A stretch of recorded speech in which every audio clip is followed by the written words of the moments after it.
Magandang araw mga kapuso at kapamilya! Panahon na naman ang kasiyahan dito sa Masayang Tahanan.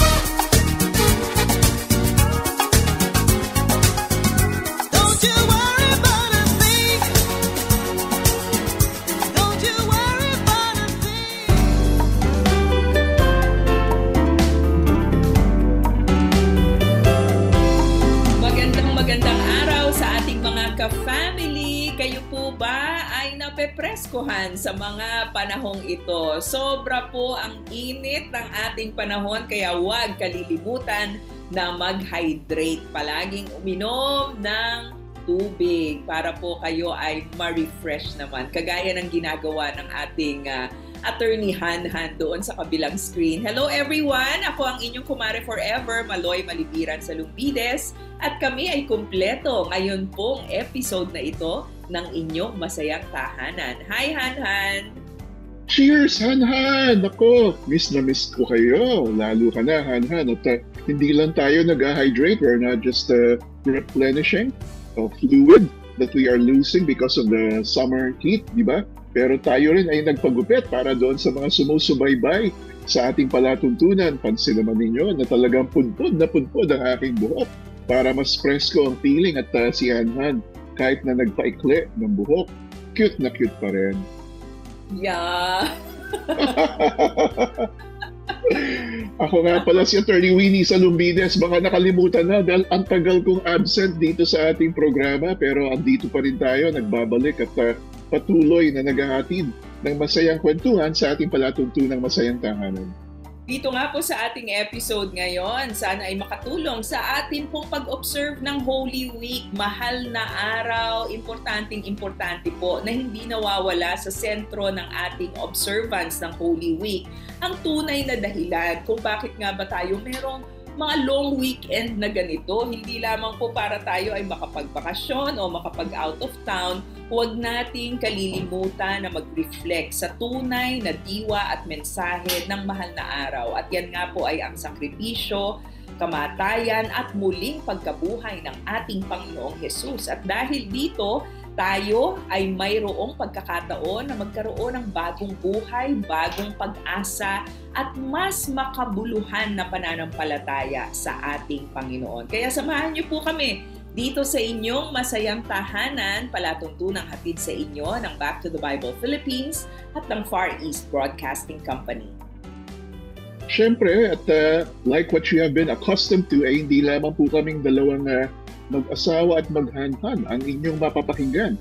Dahil ang Panginoon ay kumikilos sa buhay ng maraming tao at tayo nga po ay laging may pinapakilala na bagong kaibigan sa ating palatuntunan. And the same will happen today as we also welcome to the program a new friend. We are introducing her to you, lalo na ang kanyang magandang kwento ng pagkabata hanggang sa ngayon. At i-welcome nga natin ang ating guest, si Lorraine Santos, joining us for the first time dito sa Masayang Tahanan. Ayan, si Lorraine po ay nagtatrabaho sa Christian Mission Service Philippines at siya po ay talagang produkto ng sinasabi nating katotohanan ng salita ng Panginoon. If anyone is in Christ, he or she is a new creation. At makikita natin yan sa storya ni Lorraine. Hi Lorraine! Kamusta ka ngayong araw na ito? Hi, Ate Maloy. Hi, Attorney. Yan. So, magandang buhay po sa inyo. And I thank God kasi ngayong araw na po na to ay isang fresh new start for me. Mm-hmm. Oo, at hindi lang fresh new start, honey. Nag-birthday si Lorraine kamakailan. And also, belated happy birthday. At maganda, hindi lang siya nagdadagdag ng taon sa kanyang kalendaryo at sa kanyang buhay. Pero she sees it as an opportunity to start afresh. Oo. Alam niyo po si Lorraine ay nagsaserve sa Christian Mission Service Philippines. Ano ba itong Christian Mission Service Philippines? Sino ang inyong inaabot sa ministry na ito, Lorraine? Yes, Ate Maloy. Ang Christian Mission Service Philippines pa ay isang Christian NGO. So basically, tinutulungan po namin yung mga bata na may hirap na makapagtapos ng pag-aaral at ma-reach nila yung full potential nila in life. At ang maganda ito, si Lorraine ay produkto mismo ng Christian Mission Yes. Service Philippines. Galing naman. Scholar pala Yes itong po. si Lorraine. Kailan nagsimula, Lorraine, ang pagiging produkto o beneficiary ka ng CMSP? So nag-start, nakilala ko po yung CMSP nung daycare po ako. So doon po ako sa daycare center nila tapos ng daycare school. And then since bibo po ako nung daycare ako. So they um they supported me on my elementary, high school, and college years po. So Mhm. sila yung nagbigay So, sa akin ng tuition fee nung college po ako, kaya nakapag-aral din po ako. pero sabi mo, elementary, pati high school, sinuportahan ka Yes na ng po. CMSP. So you started very, very young. How old were you when Yes you po. first became a beneficiary or daycare child? 4 years old po. So 4 years old up to 20 years old ako. 16 years. Yun po Mhm. yung um, years na tinulungan po ako ng CMSP. And now po, ayun, I want to give back to this organization and help more children. Wow, nakakatuwa naman yan, ano? Kitang-kita sa'yo na kapag tayo ay pinagpala ng Panginoon, yon ay hindi lamang para gumanda yung buhay natin. We are truly blessed to be a blessing. At ipinamumuhay mo ang katotohanan na iyan. Lorraine, nabanggit mo kanina na bibong-bibo ka nung ikaw ay nasa daycare, ano? Pero despite Yes po. your pagiging bibo, nabully ka. Hindi lang sa eskwelahan, kundi maging sa sarili mong pamilya. Sige nga, pakikwento sa amin yung karanasan mo patungkol sa bullying. Yes po, Ate Maloy. So kahit nabibo po ako dati, so tinatago ko po yung pain sa puso ko. So bata pa lang po ako, nabubuli na ako ng family ko, ng mga relatives ko, specifically ng mga pinsan ko. So may team po kasi ako dati kasi mahilig akong maglaro sa labas, mag-swimming. So lagi nila akong tinatawag na pangit, negra, and ayun po, parang dinala ko siya na parang tingin ko sa sarili ko pangit ako and pangit maging maitim. So yun po. Mhm. And So, pag naririnig mo yung mga ganong mga taunting o mga tukso sa'yo, anong ginagawa mo? You just listen to that? Hindi ka ba gumagante? Dahil hindi ka lang naman pabibo, bakit hindi ka nambuli rin ng mga nambubuli sa'yo? hindi po ako gumagante. So tinatago ko lang po siya. Parang ano lang po, in silence lang ako nag-iisip, ganyan. So, pag nakarinig ako ng gano'n, natatahimik na lang po talaga ako. And minsan, pumapasok ako sa bahay namin, tapos umiiyak na lang po ako. So, because of that, nawala po talaga yung confidence ko and natakot po ako humarap sa mga tao. Kaya, lumaki po ako na hindi ako lumalaban. Oo, talagang tumatatak sa isip at saka sa puso ng bata. Pero Yes po. mabuti na lang, sa kabila ng mga ganung mga panunukso sa'yo, Lorraine, yung pagiging bibo mo, hindi ba nawala? Hindi po, lalo na sa school. So, um, dun po, yun po yung naging way ko para ipakita ko sa tao, para i-prove ko yung sarili ko sa tao na kahit pangit ako, matalino ako, kahit pangit ako or kahit maitim ako, meron akong ibubuga. So, yun po yung ginawa kong way para matalo yung connotation sa akin na pangit or yung tingin sa akin ng tao na pangit. Lorraine, sabi mo kanina may mga panahon tatakbo ka na lang sa bahay ninyo tapos quietly doon ka iiyak.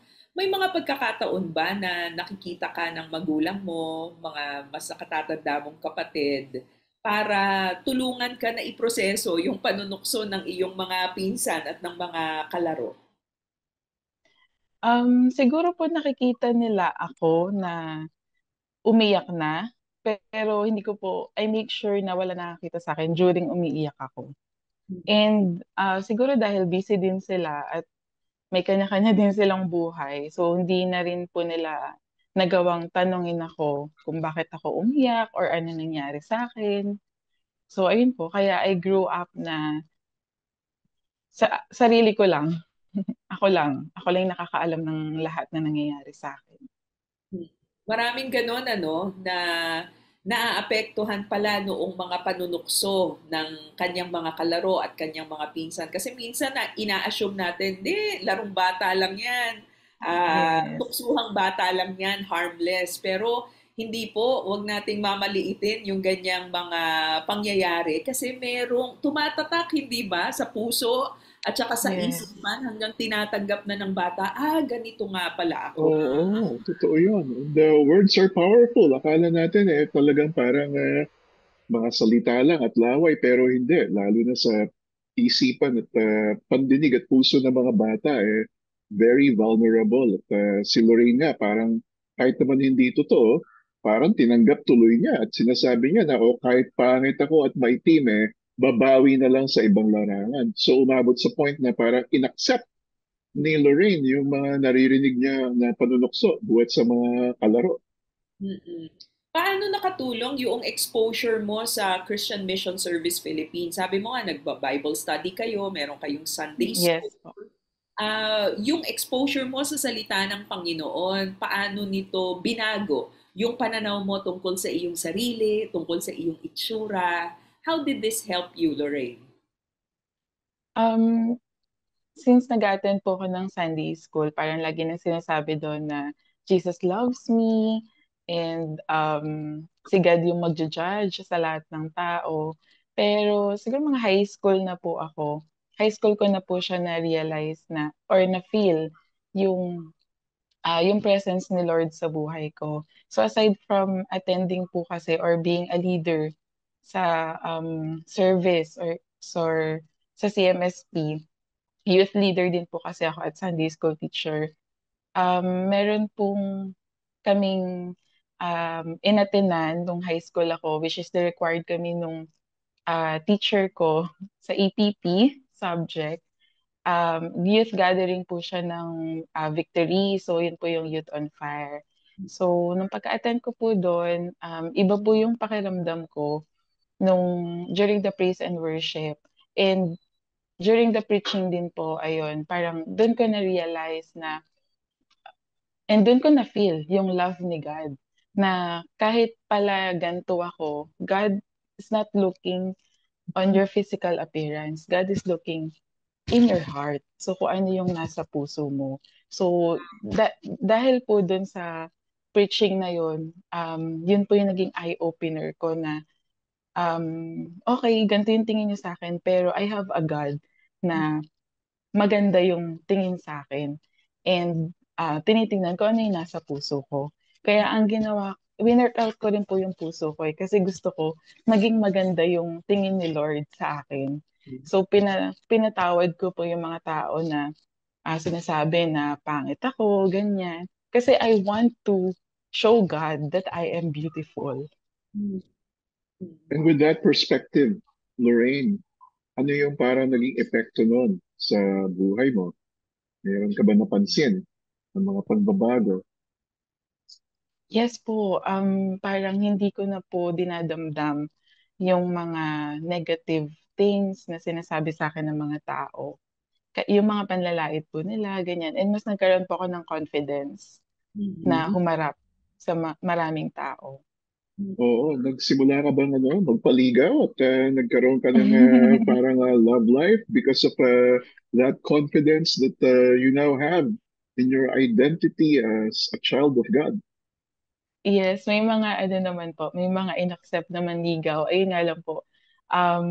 Inuuna ko pa rin po yung yung gusto ni Lord for me or kung sino ba yung gusto ni Lord for me. So, ayun po. Ngayon, still waiting po for my God's best. And Darating still yan. praying po. Yes, in God's perfect time po. Oo nga. At may mga pinaghihintay daw si Lorraine, sabi niya, dahil may mga manliligaw, kaya lang hindi pa siya parang sugod ng sugod o go ng go sa mga opportunities na nasa kanyang harapan. Oo, pagdating sa love life, hindi tayo pabibo. Dapat tayo ay naghihintay talaga sa kalusugan ng Panginoon. Alam mo, Lorraine, habang nakikinig ako sa iyo, naalala ko rin nung kabataan ko, Kasi yung mga pinsan ko, pati mga kapatid ko, lalong-lalo na kuya ko, palagi naman akong tinutukso dahil sa aking weight. Biruin mo, sasabihin, Oh. halimbawa, magkakahilera kaming magpipinsan, sasabihin ng kuya ko, Porke Joel, ito yung mga pangalan ng mga pinsan ko, Porke Joel, Porke Merly, Porke Josie. Pagdating sa akin ang tawag, Porke Pig. Sabi ba naman ganyan? So, natatawa lang sila.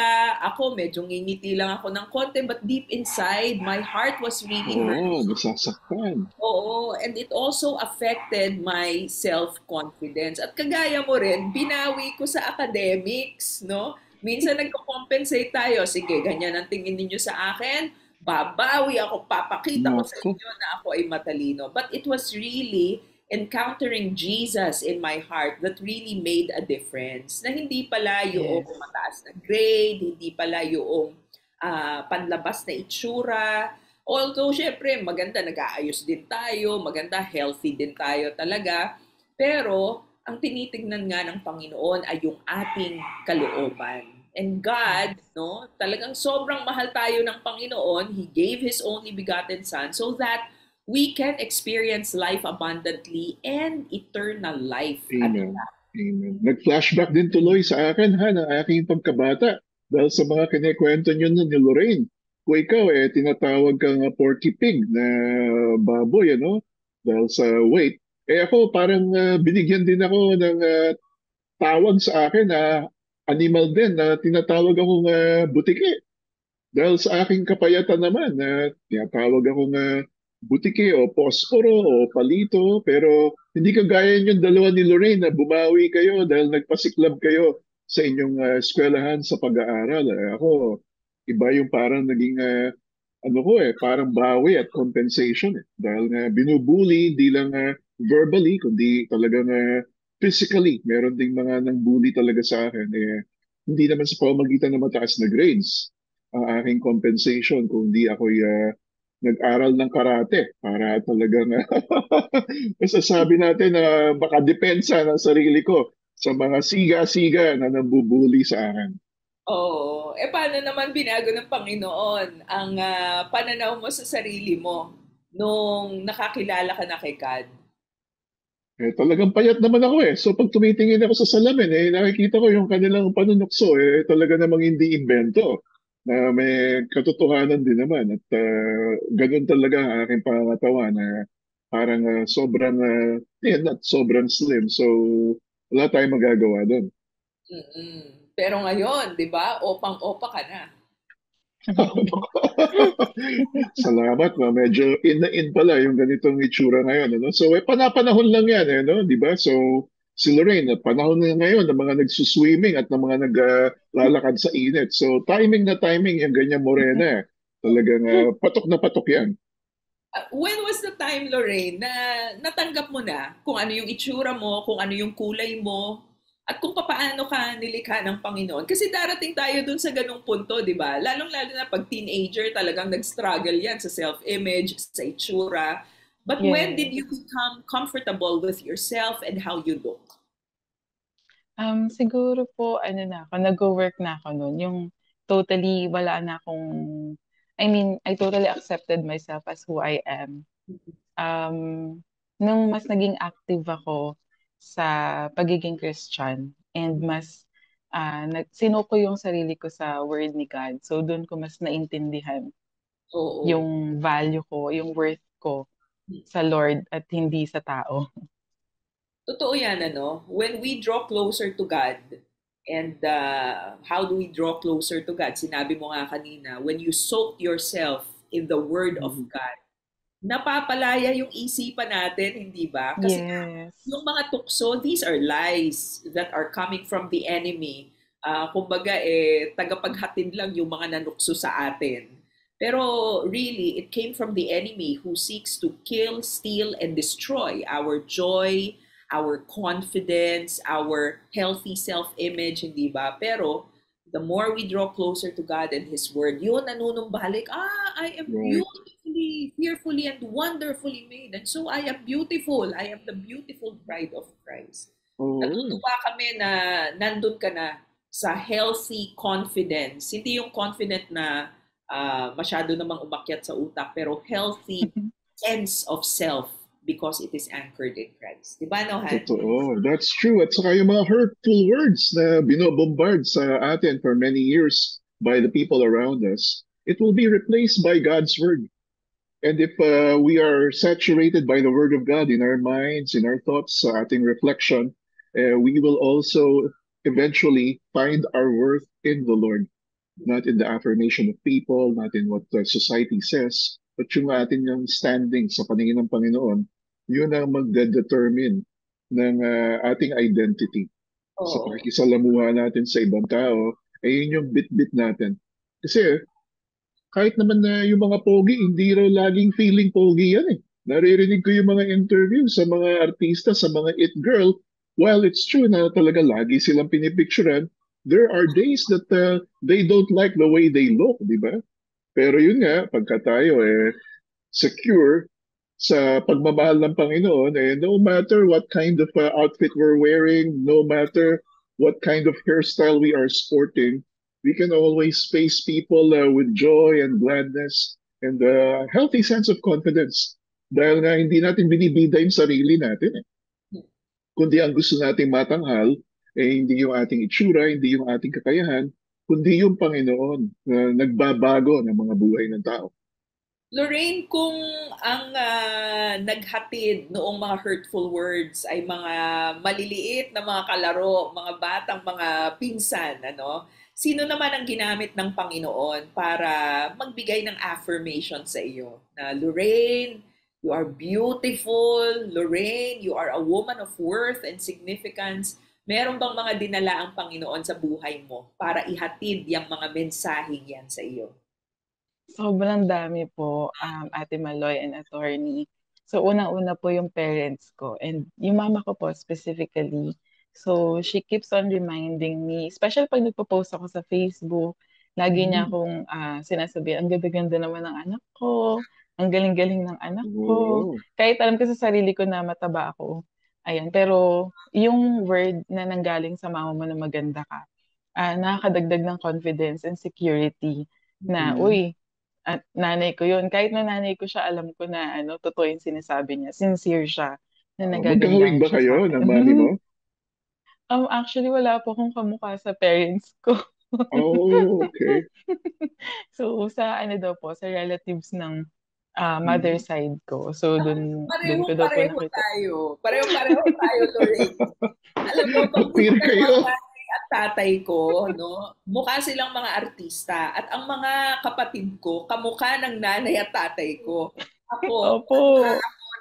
sa mother side, ang kamukha ko ay yung tiyahin ko. Kaya Ay, pareho po tayo. bukod sa tinutukso ako nung Porky Pig, alam mo, isa pang tukso sa akin, hindi daw ako anak ng nanay at tatay ko at pinahiram lamang daw ako. Ampon. Oo, pinahiram lamang. So, patong-patong yan ha.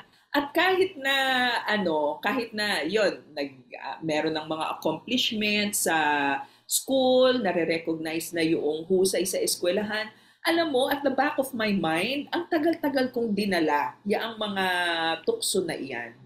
Ay, hindi totoo. Imagine that. It's a lie, pero it carried on for many years. Oo. So, ang tindi talaga ng impact ng words, Yes, lalong-lalo na kapag sa bata sinasabi. Kasi nung mga bata naman tayo, parang lahat sa atin totoo, hindi ba? Panghahawakan natin. Lalo na yung came from your family. Pero maganda yung sinabi mo, you are becoming more secure in the affirmation of your mother. Sino pa, bukod sa iyong nanay, sino pa ang ginagamit ng Panginoon to affirm you that you are beautiful, that you are able, and you are precious? Yung mga church mates ko po. So, of course, alam din naman nila na na si Lord lang yung pwede mag-judge sa atin. And lahat tayo, we are beautiful in our own ways. So, iba nga lang yung standard ng ibang tao. So, ayun po. And mga friends po. Sa mga bata na inyong inaabot sa Christian Mission Service Philippines, Meron bang mga bata doon na nakikita mo ang sarili mo nung ikay bata pa? And how do you mentor, how do you encourage them today? So far po, meron. Meron pong isa na ano din po siya, Black Beauty.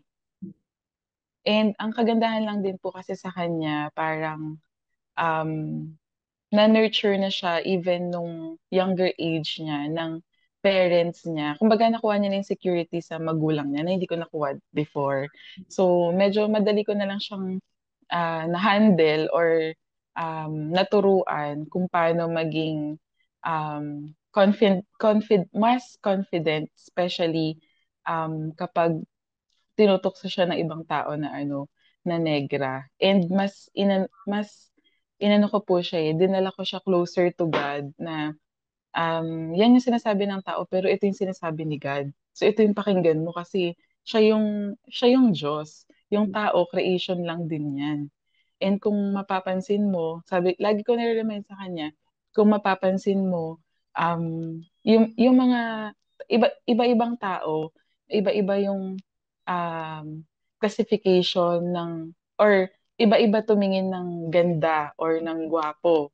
Iba-iba yung standard. So siguro, kapag may naririnig ka na nagsabi sa'yo na pangit ka, siguro hindi lang yun yung standard niya sa maganda. Pero sa ibang tao, maganda ka. Ako, yun, ina-affirm ko po siya na, ako para sa akin, napakaganda mong tao. And lahat naman tayo maganda sa paningin ng Diyos. So, ayun po, nakakatuwa lang din po kasi dinala niya po yun. Ngayon, graduating na po siya sa college and hindi po siya na sway sa panlilait ng ibang tao. And ayun po, performing din po siya sa school. I think running siya as summa or magna cum laude. Galing naman. Opo. So dati Amazing. mahiyain din po 'yun pero ayun po. Ayun. Yan ang mga nakikita natin, ang mga talagang totoong kwento, ng mga testimony, how that kind of outlook changes a person's parang view about himself or herself, and it also affects even their future, yung kanilang career, yung kanilang performance sa school, the way they also relate with others. So itong pinag-uusapan natin, Lorraine, talagang pang Semana Santa yata talaga to, no? Ang mga sinakulo, mahal na araw. Mamaya siguro after nating uminom at kailangan nating mag-replenish ulit at mag-hydrate, pag-usapan naman natin hindi yung kagandahan at mga kagwapuhan, kundi siguro yung tungkol sa penitensya at mga tiis ganda. Naririnig ko yun sa mga babae. Gusto ko maintindihan, ano? At maaaring i-connecta natin sa ating Lenten observance dito nga sa ating palatuntunang masayang tahanan. Oo, pero bago natin ituloy yan, at saka bago tayo mag-music break, gusto ko lang i-underline yung sinabi ni Lorraine kanina, talagang nag-speak sa akin Ang sabi niya, bakit ka makikinig doon sa salita ng tao? Creation lamang din niya ng Diyos. So prone to make mistakes. Ang judgment ng tao, pwede yung magkamali. Doon tayo makikinig sa sinabi ng Creator, sa sinabi ng lumikha sa atin. At ano nga ba ang sinabi niya sa atin? You are the apple of my eye. You are fearfully and wonderfully made. I love you so much. I sent my only begotten Son to save you. Diba? Yan yung mga pangako at mga salita na nagbibigay buhay na dapat nating pinaniniwalaan at dapat nating pinanghahawakan. Ipagpapatuloy po natin ang napakagandang kwentuhan natin kasama ang napakagandang dilag na ito, si Lorraine Santos, dito po sa Masayang Tahanan. Let's listen to this music from Papuri.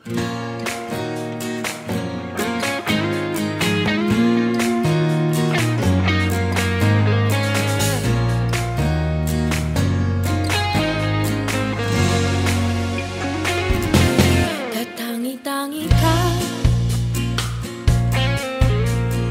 kahit pa kanino kang ikumpara.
still listening to this fun family program on FEBC Radio. Kami nga po ang mga kasama ninyo dito sa Masayang Tahanan, Attorney Winnie Salumbides. At Maloy Malibiran Salumbides. Happy Holy Week po sa inyong lahat. Sana hindi lamang tayo happy-happy, kundi may panahon for reflection.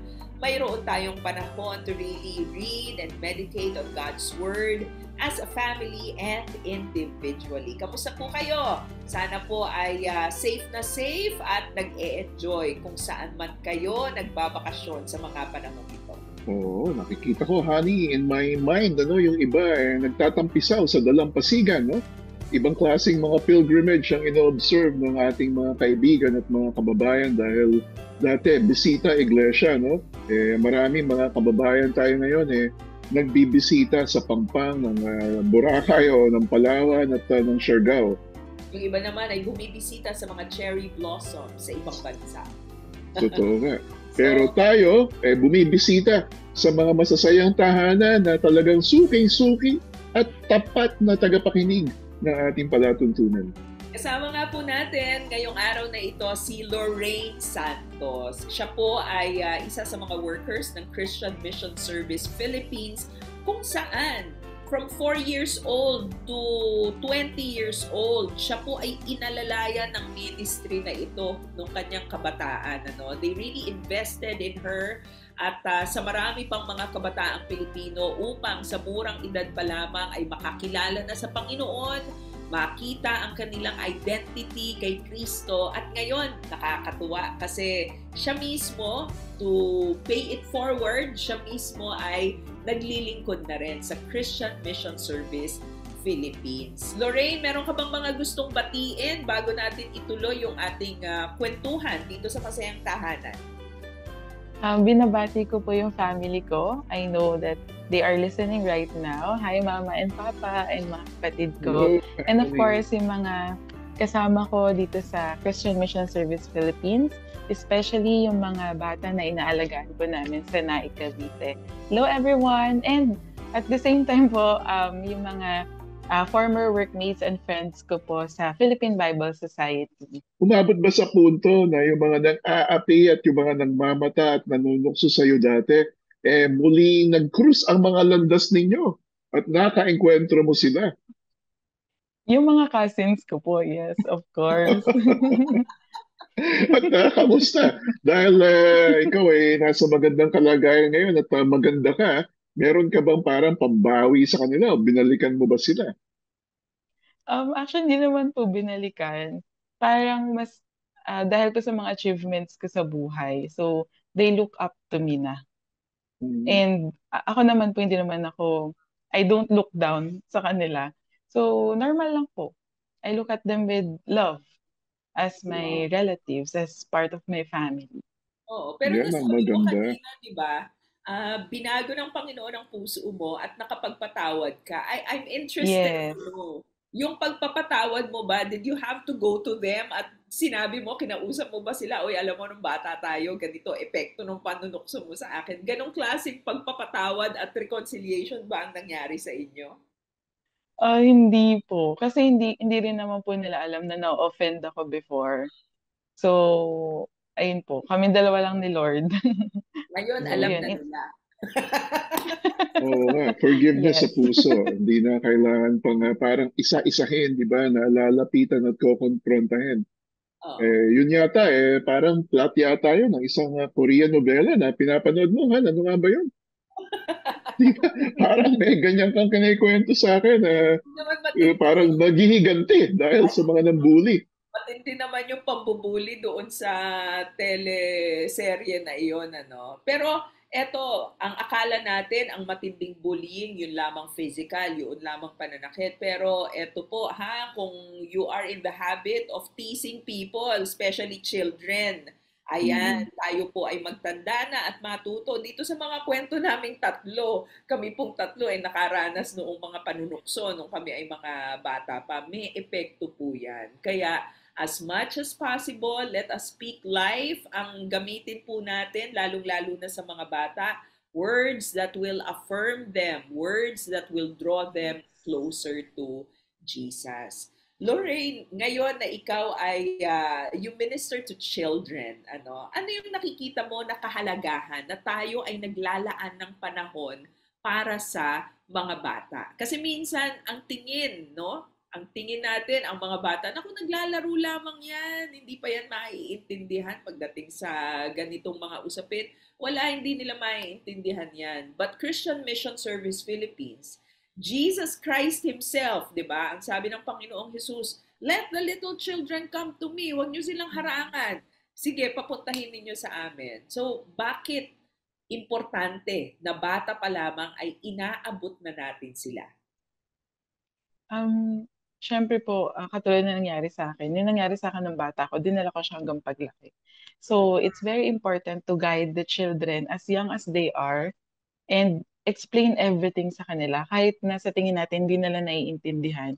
Pero we never know kung paano nila dinadala yung sinasabi natin sa kanila. So, paglaki nila, doon po mag-aano yun, doon natin makikita kung ano yung natutunan nila sa atin and how we have guided them.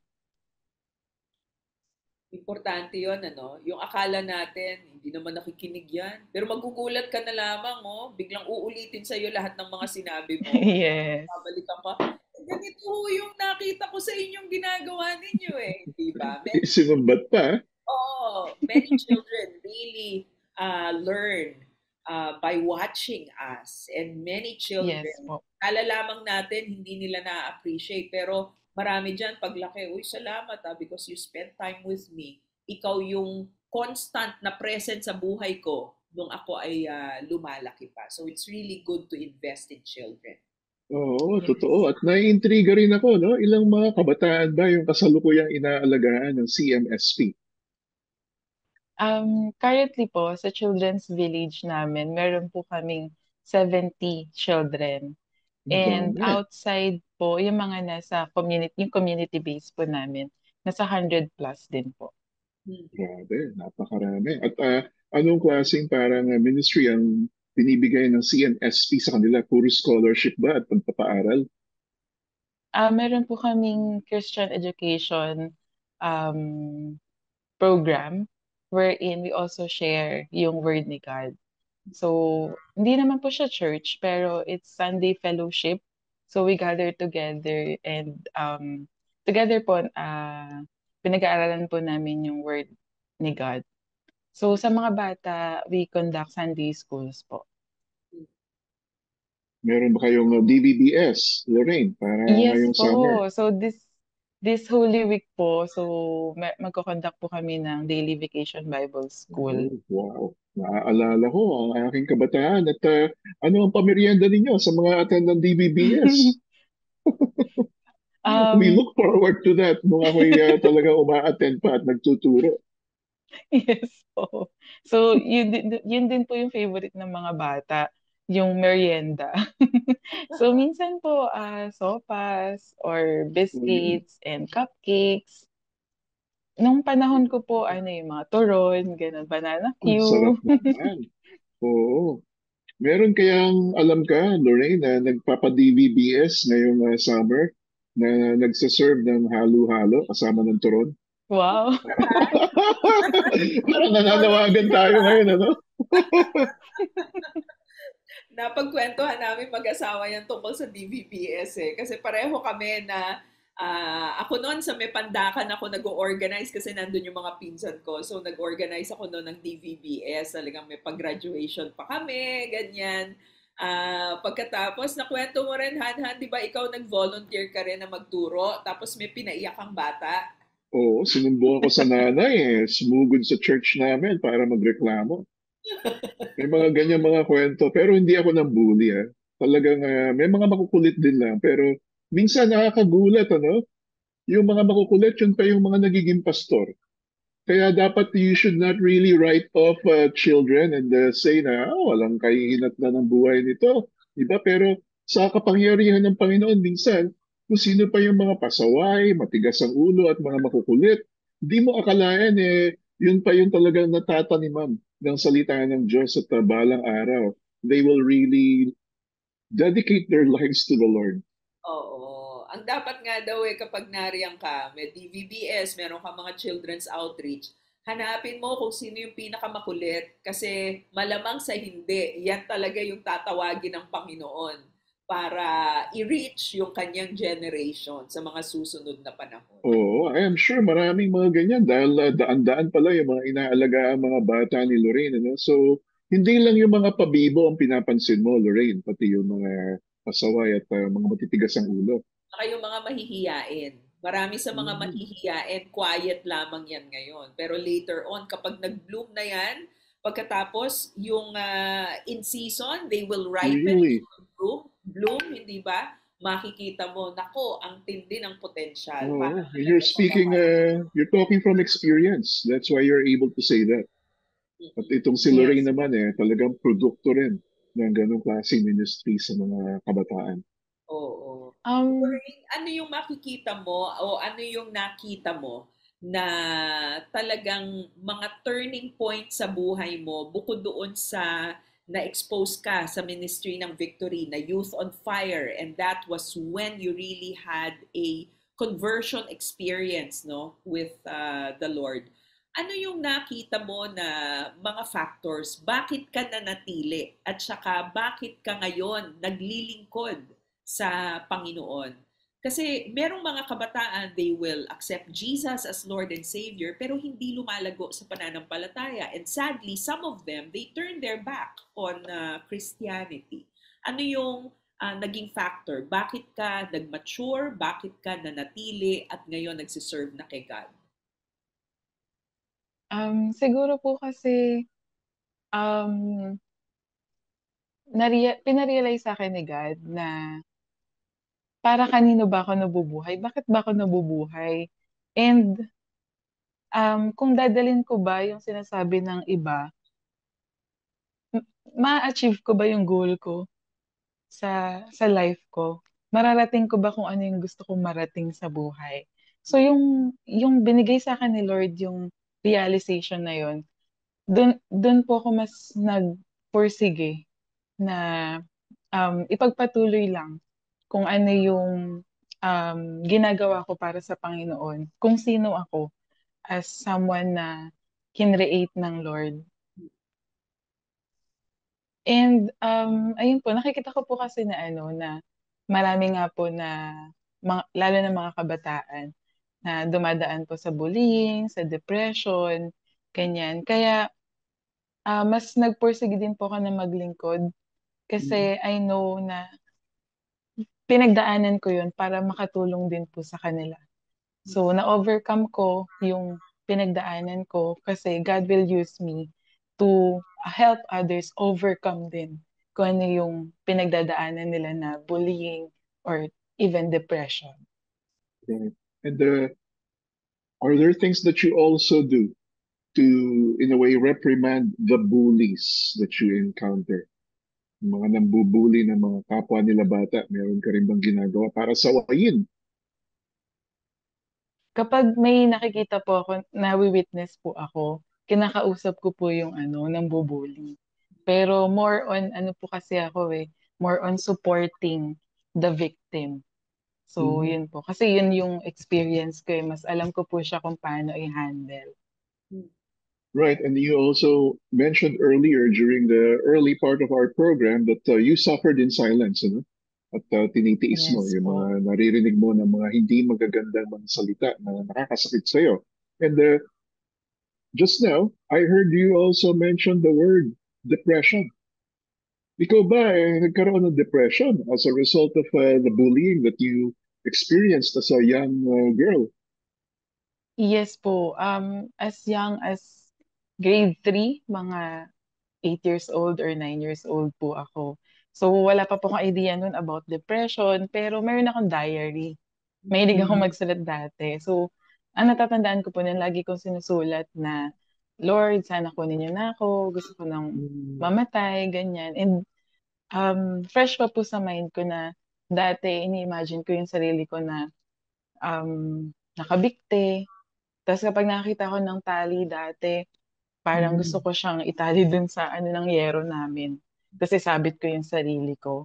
Pero dahil siguro God is with me even hindi ko pa siya ganun kakilala dati. Lagi niya akong binibigyan ng fear sa puso ko kaya hindi ko tinutuloy gawin kung ano Oo, yung hindi ka naiisip nag-a-attempt. kong gawin before. And then, ayun po, college, habang nag-work na rin po ako. So, hindi pa rin po ako aware na may depression ako. Pero, patuloy na ganun po yung nararamdaman ko. Even nakilala ko na si Lord. Nung nakilala ko si Lord, parang umaatake na lang siya. And Mhm. nagkaroon po ako ng major depression last year dahil nabully naman po ako sa work namin. So, hindi ko na po ikukwento in details kasi masyadong complicated. And then, doon ako binigyan ng confidence ni Lord na kausapin ko yung parents ko. Magpatulong ako sa parents ko na anong gagawin ko. So, ayun po, yung mama ko, sinamahan niya ako sa National Center for Mental Health. So, dinala niya ako doon and um, binigyan po ako ng gamot and hindi po kasi ako satisfied dun sa ginawa nilang process sa akin. So, nirecommend din po ng kapatid ko or nirefer ako ng kapatid ko sa isang psychiatrist, although online. So, ayun po, because of the help of my family and ng mga doctors and ng medicine na tinake ko, and of course, yung church community Mhm. that I belong to. So, naging okay po ako. I mean, I can say po na magaling na ako. Why was there a need for you to take medication? Was it just to address yung mga suicidal thoughts, or there were other manifestations of depression that you were going through? May, opo. So, dun, I mean, na-experience ko po na I don't feel safe kahit sa bahay namin.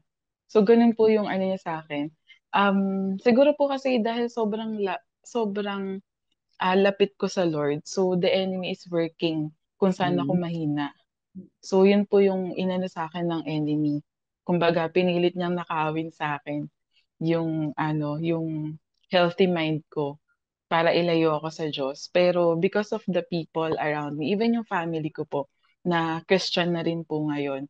So, sila po yung naging support system ko para malabanan ko yung work ng enemy sa akin. And of Yes. course, I know naman na si Lord talaga yung nag-work sa akin, pero He used those people to help me na mawin yung battle na pinagdaanan ko. Mhm. Talagang Yan, ano, talagang no? napaka-vicious ng enemy, and that was what Maloy was telling us earlier. No? The enemy is not just content with stealing away our joy or self-esteem and self-confidence. Na talagang umaabot pa sa point na yung atake ng enemy really wants to destroy us. Kaya nagpa-plant ng ganyan mga thoughts sa isip. Hindi Yes. lang ng bata, kahit ng mga adults na magpakamatay ka na, tapusin mo na ang mga problema mo. Those are parang whispers from the devil that we also need to battle with by the word of God. And we rejoice with you, Lorraine, Lorraine. ito ay iyong napagtagumpayan.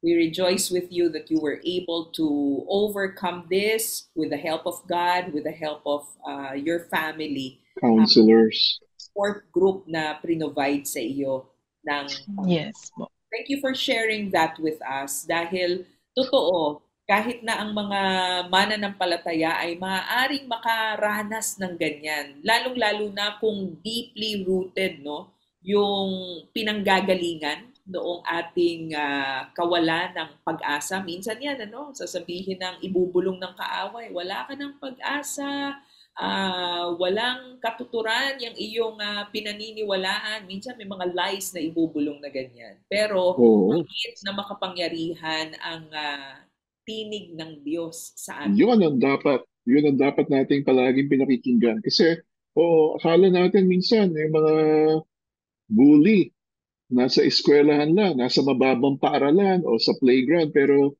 sabi nga ng Lorraine, Kahit sa pagtanda, ang enemy talagang umaali-aligid pa rin.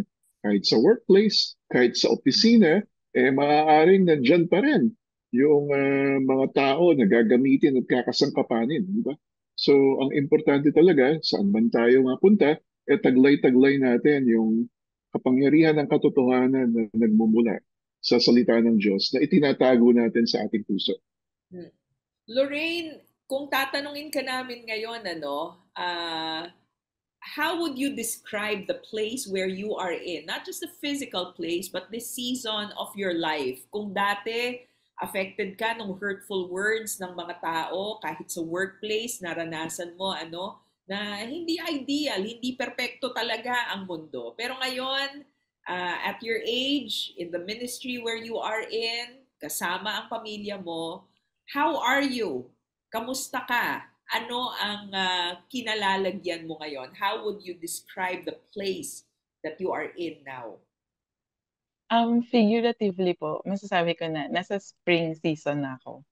So Spring. last year po kasi fall eh. Fall season as in Oo. devastated po ako. Pero this year, pinakita sa akin ni Lord yung mga blessings niya. As in, sobrang daming blessings ko pong na-receive. Hindi lang dito sa work ko, pero dun sa mga part-time jobs ko and sa mga new friends na nakilala ko. And yung pinaka-word sa akin ni Lord, laging sinasabi sa akin na my life is a testimony of God's goodness. So kahit na may pagdaanan akong mahirap, God will show me something good because He is a good God. Mm. Amen. Amen. He is. He is.